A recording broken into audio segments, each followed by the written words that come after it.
మిత్రులారా నమస్తే. బంగ్లాదేశ్లో జరుగుతున్న విద్యార్థి ఉద్యమం దేని గురించి?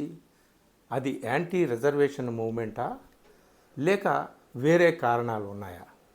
దీని గురించి విపులంగానే నేను ఒక వీడియో చేశాను. అయితే ఇప్పుడు మన దేశంలో అక్కడ చెలరేగుతున్న అక్కడ అగ్ని పర్వతంలా బద్దలైనటువంటి యువజనలోక ఆక్రోశాన్ని ఆగ్రహాన్ని ఇక్కడ పొరపాటుగా వక్రీకరణలతో వ్యాఖ్యానిస్తూ విశ్లేషిస్తూ జనాన్ని రెచ్చగొట్టేటటువంటి వీడియోలు కూడా కొందరు చేస్తున్నారు, కామెంట్లు చేస్తున్నారు. అదేమిటయ్యా అంటే బంగ్లాదేశ్లో జరుగుతున్నది రిజర్వేషన్లకు వ్యతిరేకంగానని, ఇక్కడ కూడా మన దేశంలో కూడా అలాంటి ఉద్యమం జరగాలని జరుగుతుందని ఇలాంటి వ్యాఖ్యలు నేను చేసిన వీడియోలో కూడా కొన్ని వ్యాఖ్యలు చేశారు. దానికి కొంత వివరణగా ఈ వీడియో మీకు చెప్తున్నాను. అసలు అక్కడ ఏం జరుగుతున్నది, నిజంగా అక్కడ రిజర్వేషన్లకు వ్యతిరేకంగా, కోటాకు వ్యతిరేకంగా అక్కడ ఉద్యమం చేస్తే విద్యార్థులు సుప్రీంకోర్టు ఇచ్చినటువంటి తాత్కాలిక స్టేతో వాళ్ళు ఉద్యమం విరమించలేదు. ప్రభుత్వం దిగి రావాలి, తమ డిమాండ్లను అన్నింటినీ అంగీకరించాలనేటటువంటి ఒక వైఖరి తీసుకొని వాళ్ళు ఉద్యమాన్ని కొనసాగిస్తున్నారు. ఇప్పటికే వందల మంది విద్యార్థులు ప్రాణాలు కోల్పోయారు మిత్రులారా. వందలాది మంది క్షతగాత్రులయ్యారు. ఢాకాలో అన్ని మెడికల్ కాలేజీల్లో, హాస్పిటల్స్లో వాళ్ళ క్షతగాత్రమైనటువంటి పరిస్థితులతో వాళ్ళతో హాస్పిటల్స్ నిండిపోయి ఉన్నాయి. సో అక్కడ సుప్రీంకోర్టు స్టే ఇచ్చింది. దేనికి? వీళ్ళు విద్యార్థులు ఆందోళన చేస్తున్నారు కోటాకు వ్యతిరేకంగా అని. అదొక ముఖ్యమైనటువంటి అంశమే. ఆ అంశం ఏమిటి? ఎప్పుడో 72లో బంగ్లాదేశ్ ఏర్పడినప్పుడు కొత్తలో వాళ్ళు అక్కడ స్వాతంత్ర సమరయోధుల కోసం ఉద్యోగాల్లో ఒక వాటా కల్పించారండి. వాళ్ళ శాతం ఎంత పాపులేషన్లో? 0.25%. 0.25%. దాన్ని రివైవ్ చేసి ఇప్పుడేం చేశారు? స్వాతంత్ర సమరయోధుల కుటుంబాలకు కూడా, వాళ్ళ వారసులకు కూడా కోటాని క్రియేట్ చేసి దాన్ని 30%గా పెంచి 22 రెట్లు పెంచి ఇప్పుడు మళ్ళీ కొత్తగా పెట్టారు.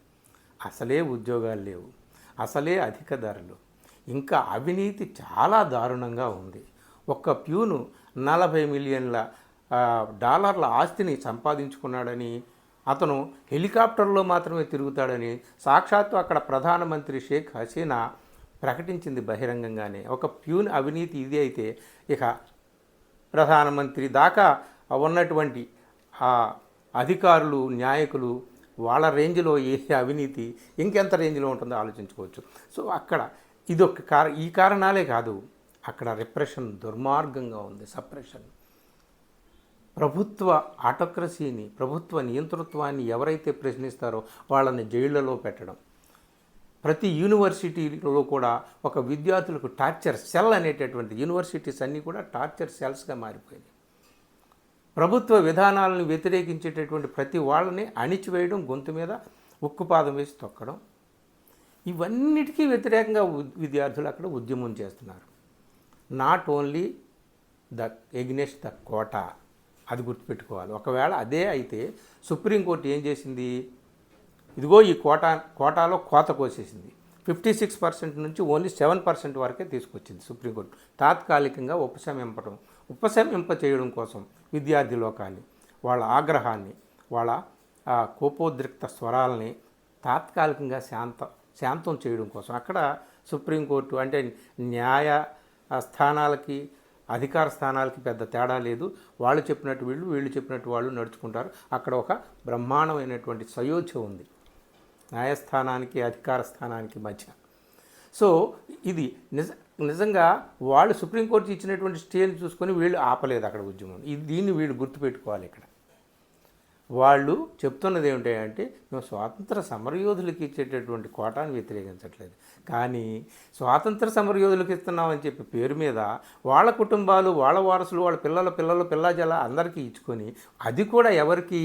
ఓపెన్గా అధికారంలో ఉన్నటువంటి అవామీ లీగ్ పార్టీ కార్యకర్తలు, నాయకులు, వాళ్ళ వారసులకి, వాళ్ళకి మాత్రమే వీళ్ళు ఓపెన్గా మీరు వాళ్ళ నాయకులు, అవామీ లీగ్ నాయకులు చెప్తున్నారు, అప్లై చేసుకోండి త్వరగా మీకు ఉద్యోగాలు వస్తాయని చెప్పేసి. సో ఇంత పచ్చి దుర్మార్గాన్ని, బహిరంగంగా సాగుతున్నటువంటి అవినీతిని, స్వార్థపరత్వాన్ని, ఆశ్రిత పక్షపాతాన్ని తమకంటే అస్మదీయులకు ఒక నీతి, తస్మదీయులకు ఒక నీతి, అందరికీ అస్మదీయులకే ఉద్యోగాలు కట్టబెట్టేటటువంటి నీతి. అందుకని విద్యార్థి లోకంలో అక్కడ ఆక్రోశం పెళ్ళుబికింది, అగ్నిపర్వతంలా బద్దలైంది, అది సునామీలా మొత్తం అధికార పీఠాలని చుట్టివేస్తోంది, కూకటి వేళ్లతో కదిలించేటటువంటి పరిస్థితి వచ్చింది. అందుకని అక్కడ విద్యార్థి లోకం అక్కడ ఆందోళన చేస్తున్నారు. ఇక్కడ కూడా అవే పరిస్థితుల్లో విద్యార్థి లోకం, యువజన లోకం ఆందోళన నిజంగా చేస్తే తప్పనిసరిగా నియంతృత్వ పోకడలకు వ్యతిరేకంగా, అవినీతికి వ్యతిరేకంగా, అధిక ధరలకు వ్యతిరేకంగా, నిరుద్యోగానికి వ్యతిరేకంగా, ప్రశ్నించే గొంతులను ఉక్కు పాదాలతో తొక్కివేసేటటువంటి దుర్మార్గమైన దౌర్జన్య విధానాలకు వ్యతిరేకంగా ఇక్కడ కూడా నిజంగా ఉద్యమాలు జరుగుతాయి. ఏది రిజర్వేషన్ వ్యతిరేక ఉద్యమం కాదు, ఇలాంటి ఉద్యమాలు జరుగుతాయి, జరగాలి కూడా.